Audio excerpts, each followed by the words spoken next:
No one closed the door on you. You just forgot that the key was always in your hand. Not everyone makes it this far. And not because the keys are hidden, but because many still fear opening the door. The prosperous witch wasn't born knowing. He was born asleep like everyone else. But one day he grew tired of knocking on doors that wouldn't open and realized something that changed his path forever.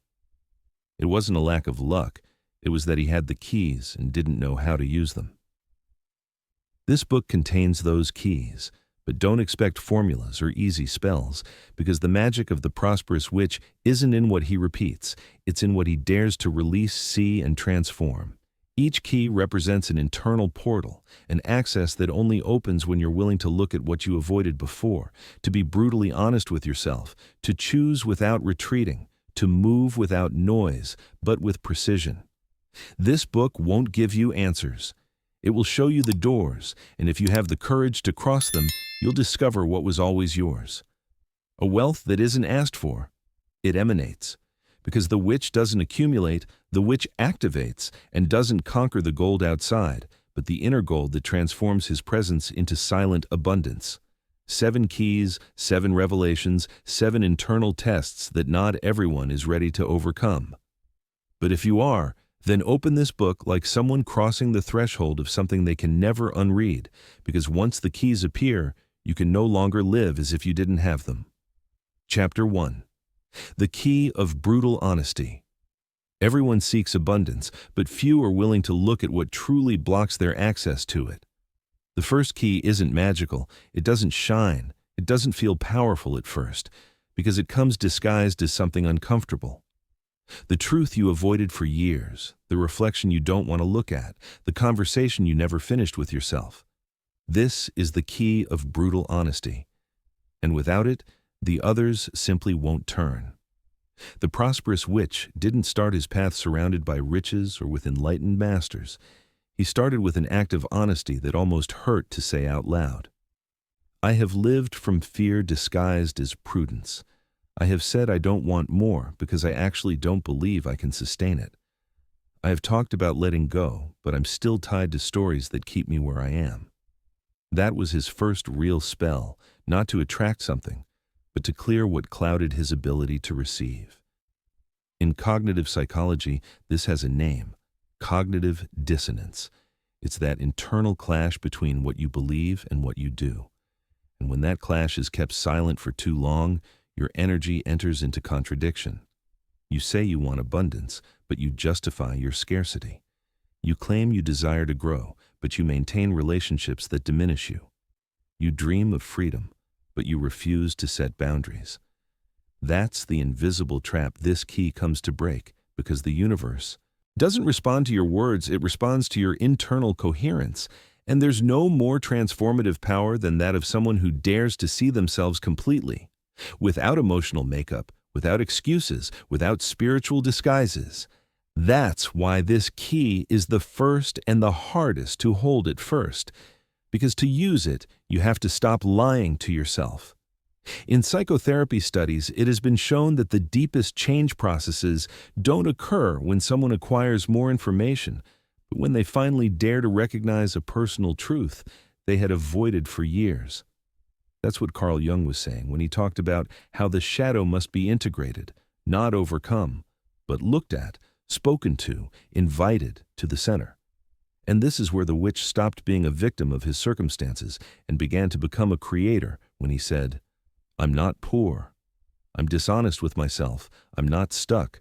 I'm refusing to change what I know no longer vibrates. I don't lack motivation. I lack courage to let go of what's comfortable. And those phrases, although they're not pretty to hear, are the exact language of this key. Because this key doesn't open with positive affirmations. It opens with uncomfortable questions like, what am I tolerating that I already know drains me? What story about myself do I keep repeating, even though it's no longer true? What do I gain by staying where I am? When you start answering yourself truthfully, something breaks and something opens, as if the universe said, now I can show you what's next. Because it can only trust more to those who are willing to hold more truth, not more comfort. And in your life that feels clear when you dare to write that message you avoid, to close what no longer has life, to stop postponing a decision, or even to admit, "This scares me, but it's what I want." Then the key turns on its own and the door yields. The prosperous witch isn't someone who has everything clear. He's someone who's willing to see clearly, even if it dismantles him inside, because he knows that true power can only be built from truth. And if you're listening to this and something inside you already knows there are parts of your life that remain blocked by your own lack of honesty, then this is your signal, your activation, your real beginning. You don't need more theories. You need a clean mirror and the courage to look at yourself whole, because sometimes the only thing separating your current self from the prosperous you that already exists is a brutally honest conversation with yourself. In the next chapter, you'll discover the second key, the one that teaches you the power of saying no without guilt, of closing doors without looking back, and understanding that prosperity doesn't only come from what you accept, but from what you dare to reject with clarity. Chapter 2. The Key of Sacred Rejection.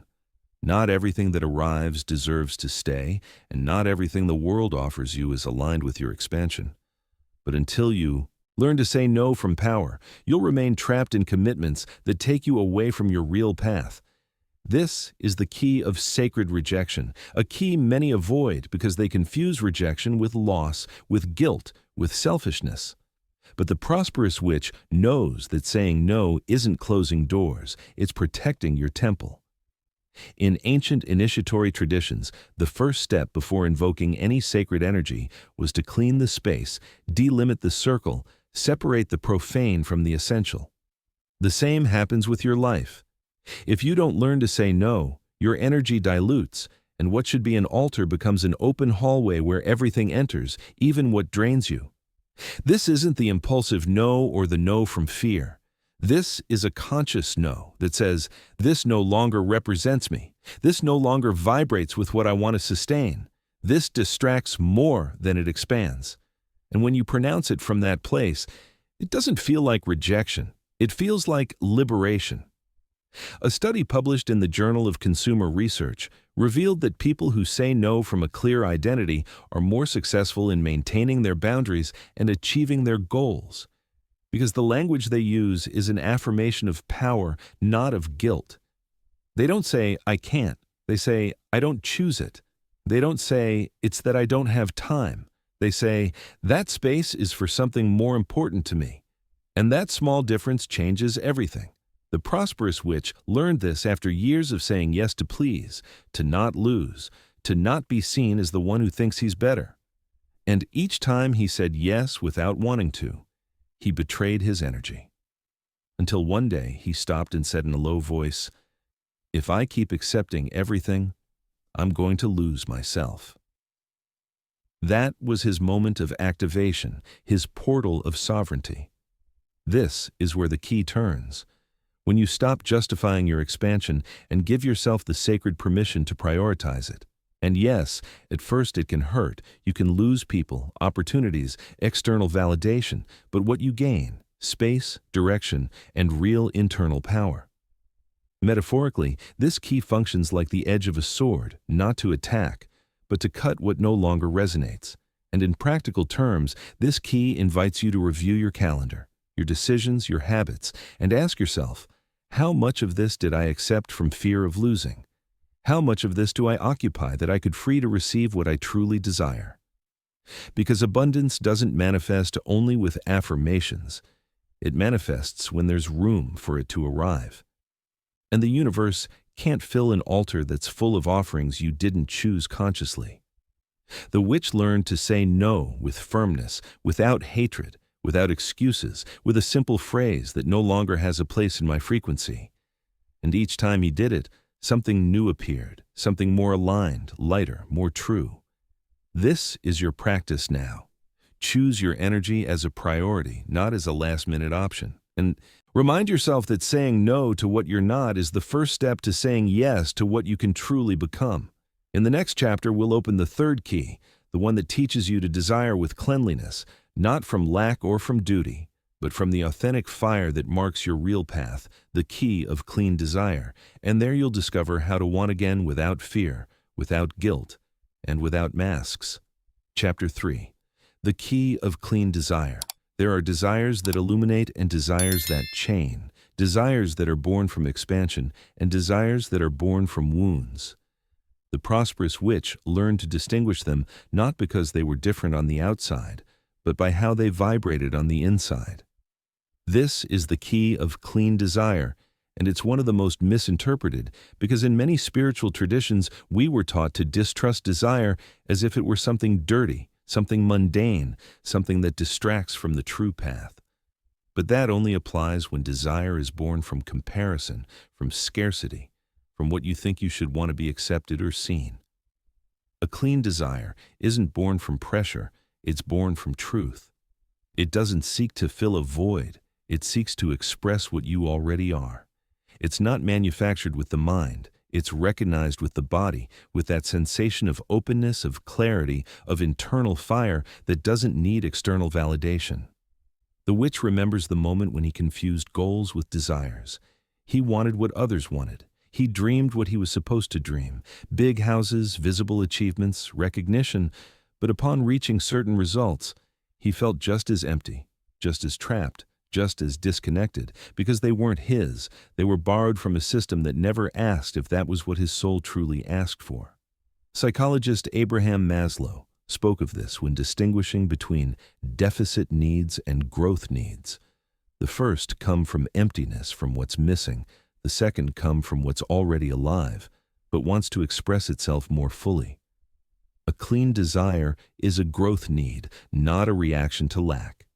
And this has real consequences, because what you desire configures your radar, your perception, your energy. If you desire from scarcity, all you see is what you lack. But if you desire from your center, from your most honest fire, the universe begins to conspire to bring you what corresponds to you by frequency, not by effort. This is where this key turns. When you give yourself permission to ask yourself without filters, what do I really want? What do I desire, even if it doesn't look spiritual? What do I long for, even if others don't understand it? And above all, what desire have I been denying because I'm afraid of what it would provoke in my life if I truly accepted it? Sometimes, clean desire takes you to uncomfortable places, asks you to break structures, leave the established, face looks, but that's the test. If your desire has the power to make you uncomfortable, it's probably aligned with your expansion. A powerful practice the witch recommends is to write your 5 deepest desires, and then, next to each one, answer with brutal honesty. Do I want this, or did I inherit it from someone else? Does this represent me or protect me? And if you dare to erase those that aren't born from your center, you'll start to see that what you truly desire isn't what you thought. It's much simpler, but also much more real. Because clean desire isn't a list of things, it's a compass, a vibration that marks the north of your soul.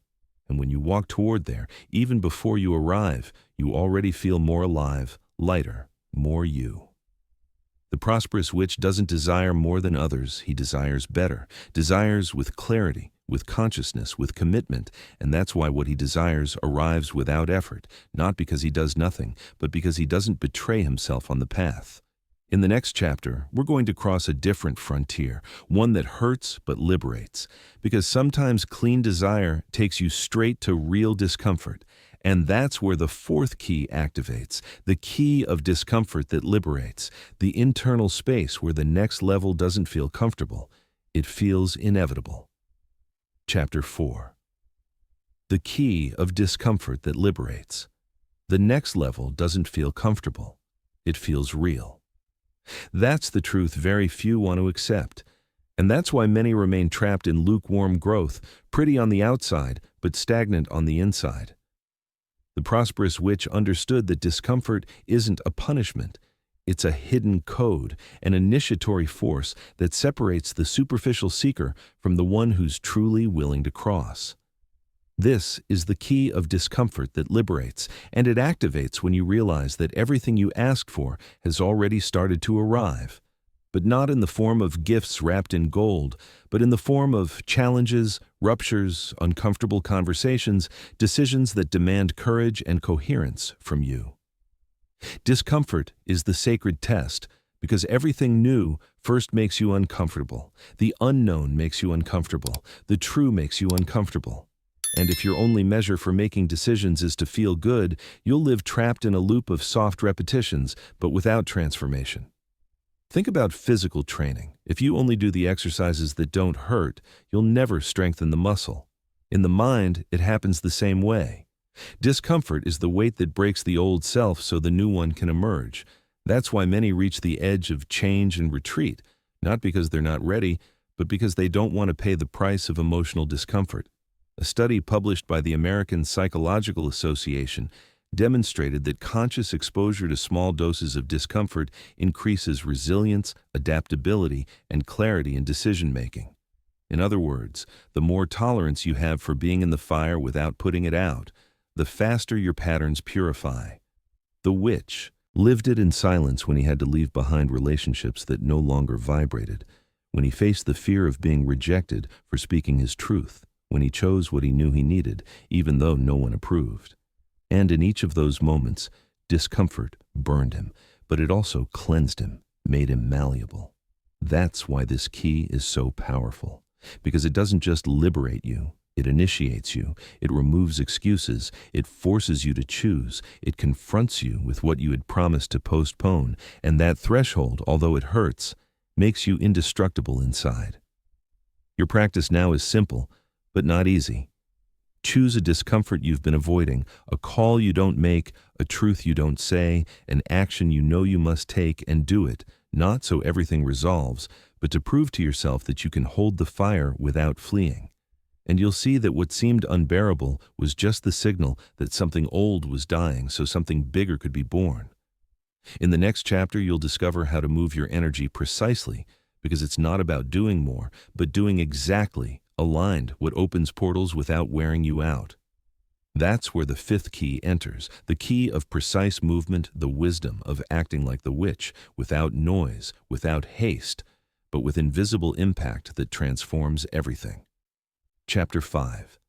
The key of precise movement. It's not more action, it's aligned action. This is the hidden teaching that transforms the way you relate to success, abundance, and time. Because for years they sold you the idea that the more you do, the more you're worth, the more you move, the more you achieve. But the prosperous witch knows that power isn't in quantity, but in direction. The key of precise movement activates a very fine consciousness, a frequency where each step has intention, where you don't run, don't react, don't improvise, but listen, align, and then act like an archer who doesn't shoot 10 arrows, shoots one, but at the exact center. In hypnosis, this relates to the principle of anchoring, a technique where a powerful emotional response is associated with a simple gesture, and that gesture, when repeated, activates the entire emotional state without needing to repeat the complete process. Here, precise movement functions as a spiritual anchor, a small action that activates a large transformation, but only if it's charged with consciousness. The witch doesn't move to demonstrate, he moves to liberate, doesn't run to reach, walks to tune in. That's why his actions seem few, but his impact is immense, because they're made from the exact frequency, not from urgency or pressure. A study from MIT showed that people who made fewer decisions per day, but with a higher level of internal clarity, achieved better results, less emotional wear, and more coherence in their achievements. That's precise movement, acting only when your internal energy has already sustained it first. That's why this key also demands you slow down, observe, measure, and then act, because many of your movements come from noise, from anxiety, from fear of not doing enough. And that pattern, far from bringing you closer to abundance, takes you away from it, because your action loses magnetism when it's disconnected from your center. The witch's practice is silent. He gets up, breathes, connects with what he needs that day, and decides which movement can open maximum impact with minimum effort. Like a seed that only needs a crack to sprout, it doesn't need to push all the earth, just find the exact place to plant. You do it too. Before acting, ask yourself, does this step come from fear or from my vision? Am I reacting or am I creating? Does this movement empty me or align me? And you'll see how your energy orders itself, your focus sharpens, and your impact multiplies without having to exhaust yourself. In the next chapter, we'll open one of the most subtle but most powerful keys, the one that teaches you to look at your own life without getting trapped in it. The key of the internal witness, the consciousness that observes without judgment, without attachment, and that allows you to exit the spell of confusion to enter the domain of clarity. Chapter 6. The key of the internal witness. The prosperous witch doesn't react to everything he sees, doesn't get tangled in every emotion he feels, nor identifies with every thought that crosses his mind. Why? Because he activated a force very few develop, that of the internal witness. That part of you that observes without getting tangled, that feels without getting lost, that listens without reacting, and that sees the movie of his life, knowing he can also rewrite the script. This is the key of the internal witness, and it's one of the finest accesses to real power, because as long as you're hypnotized by every emotion that passes, you'll live at the mercy of what surrounds you, jumping between highs and lows, draining your energy and turning off your magnetism. Neuroscience confirms it. The area of the brain associated with emotional self-regulation, the prefrontal cortex, activates each time you manage to observe an emotion without identifying with it. That means you can have fear without being the fear. You can be frustrated without acting from that frustration. You can feel doubt and at the same time choose with clarity. When the internal witness is active, your power is available. The witch didn't stop feeling. He stopped confusing himself with what he felt. He stopped running after every thought as if it were truth and began to ask himself, who is seeing this? Who am I beyond the emotion visiting me? And from that place, he chose again with peace, with precision, with power. This isn't emotional evasion, it's emotional mastery, because the witch doesn't deny what he feels. He honors it, looks at it, breathes it, and lets it pass like clouds in a wide sky. He knows no emotion lasts forever, unless you keep holding it with your attention. The practice is deep but simple. Each time an intense emotion visits you, don't repress it, don't explain it. Just observe it as if you were watching a theater play. And ask yourself, what story is this activating in me? Is what I'm feeling current or is it old? Is it mine or did I inherit it? And you'll see how something releases, as if you had opened a secret door to a wider space within you. The witch says that whoever can look at their pain without identifying is free, because they no longer need to avoid it. And whoever doesn't flee from pain no longer gets lost seeking pleasure as anesthesia, and from there, their power becomes stable, deep, and magnetic. In the next chapter, we'll enter the last key, the one that separates those who try from those who decide, the one that marks the point of no return, where you stop testing and begin to fully inhabit your new identity. It's the key of no return, the energy of the one who no longer goes back. Chapter 7. The key of no return. Most walk in circles, advance a little, doubt, go back, build something, get scared, sabotage it. Why? Because they never activated this key, the key that converts a decision into destiny, the one that converts an intention into identity, the key of no return. The prosperous witch knew something many ignore. Nothing solid can be built if you're always looking at the exit. If you still reserve the option to return to the previous version of yourself when something makes you uncomfortable. If you leave doors ajar toward scarcity, toward the lukewarm, toward the safe but small, then you'll never inhabit your true power. The key of no return is an energetic decision. It's not just saying I want more. It's saying I no longer return to what was before. It's burning the boat. It's closing the emergency exit. It's looking fear in the eyes and responding, I already chose, not with arrogance, but with conviction. This key doesn't activate when things are easy. It activates in the moment of the test, in the dark night, in the crisis, in the silence. When that part of you that used to give up appears and you, instead of going back, advance. Even if you don't see the ground, even if you don't understand everything, you advance because you know there's nothing back there that has your name. A study from Stanford University revealed that the most lasting identity changes don't occur through accumulation of knowledge, but through irreversible emotional decisions. Those that reorganize your perception, your behavior, your worldview, and align you with a new story in such a deep way that the previous one stops making sense. The witch knew it. That's why each time he reached a new level, he sealed his energy.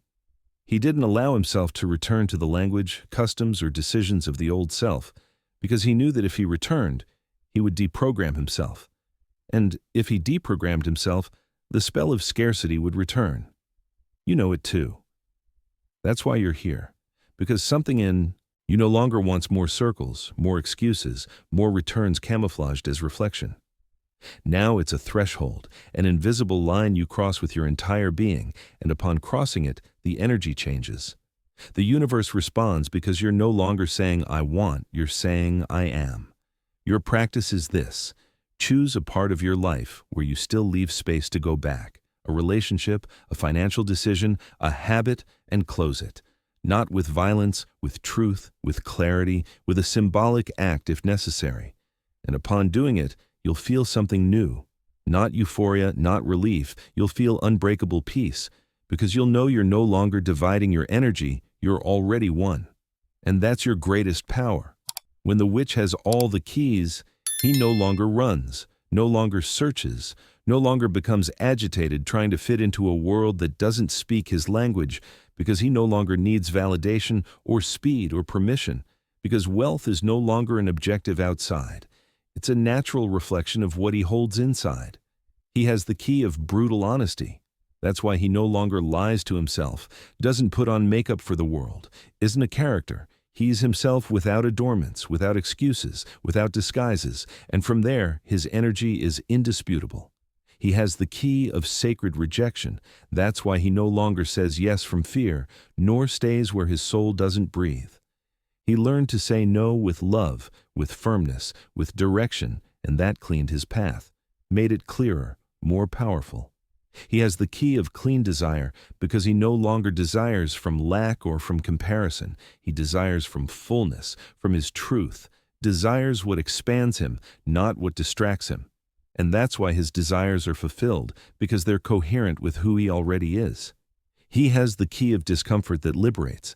That's why he doesn't flee from chaos. He honors it, breathes it, uses it as a portal, because he knows every real expansion comes dressed in discomfort, but underneath it brings an immense gift. He has the key of precise movement. That's why he doesn't act from anxiety, doesn't overload himself, doesn't disperse. He does little, but exact. Each step has intention, direction, magnetism. He has the key of the internal witness. And that's why in the middle of any storm, there's something in him that never gets agitated. A part that observes, that understands, that chooses from the heights, without getting lost in the noise of the immediate. And above all, he has the key of no return, because he already crossed the threshold, no longer lives divided, no longer doubts if he deserves, no longer returns to the character he got tired of. Now he inhabits his new energy. And from there, everything in his life changes. When the witch has all the keys, his wealth isn't flashy, it's silent, but evident. It's in his gaze, in his peace, in the way what he needs arrives just when he needs it, in the opportunities that align without effort, in the doors that open without asking for them, because his life became a reflection of his internal coherence. He doesn't shout, doesn't convince, doesn't persuade, he just walks with certainty, and his mere presence is already a message. And now you have those keys too. We didn't give them to you. You awakened them while listening, while remembering, while something in you said, "I always knew this." Now it's your turn to use them, apply them, integrate them, live from them, because this isn't the end of the witch's path. It's the beginning of the true spell, the one where your life becomes tangible magic and your wealth an inevitable consequence of your vibration.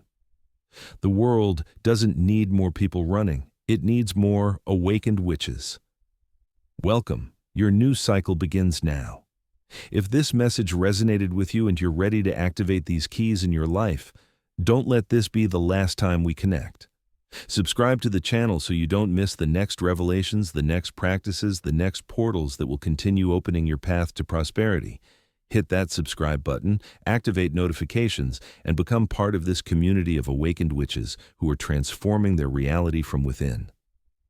Your next level is waiting for you, and will be here guiding you through each step. Subscribe now, and let's continue this journey together.